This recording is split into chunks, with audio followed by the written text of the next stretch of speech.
I completely understand the disgust and the concern that we all have in regards to the interactions between the dispatcher and Ms. Stevens. I can only speculate as to what might have been going on at that time. I can offer a lot of what ifs, but I understand. I understand that listening to a person going through the panic that Ms. Stevens was in those final moments of her life, we would all hope that we would get a little bit better response than perhaps what she was given.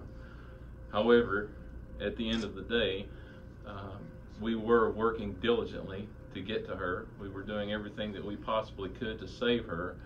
The men and the women that were involved in that incident, this will be something that they have to deal with for the rest of their lives. None of us take this lightly.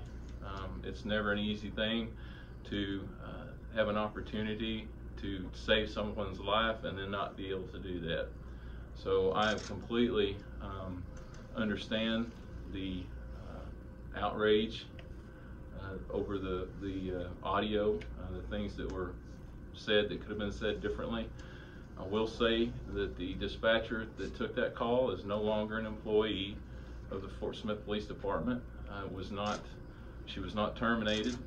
She left on her own and had actually submitted a 2-week resignation with the night of this incident being her last night on the job.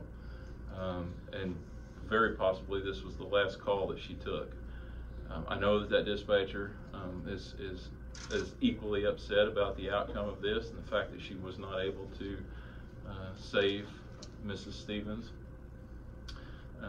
But I would ask that, again, that we have at least a modicum of understanding and decency in how we respond to this and how we treat the family and the friends of Miss Stevens. And you know, the last thing I would want would be the last moments of my loved one to be out there for the entire world to see and hear. So it's a tragic thing. I understand that.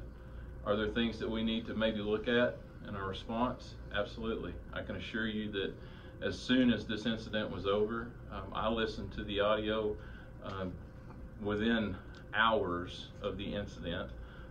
We've begun an internal investigation. Obviously, we can't investigate someone who no longer works here. However, an investigation into our policies, our responses, our dispatch center.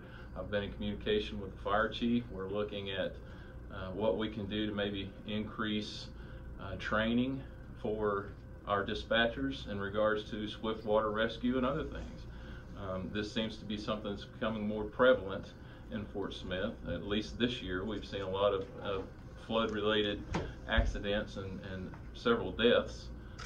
So this is probably something that we need to be training our dispatchers and our first responders on and how to deal with effectively. So we're definitely taking a hard look at the way that we do business and our response to these things.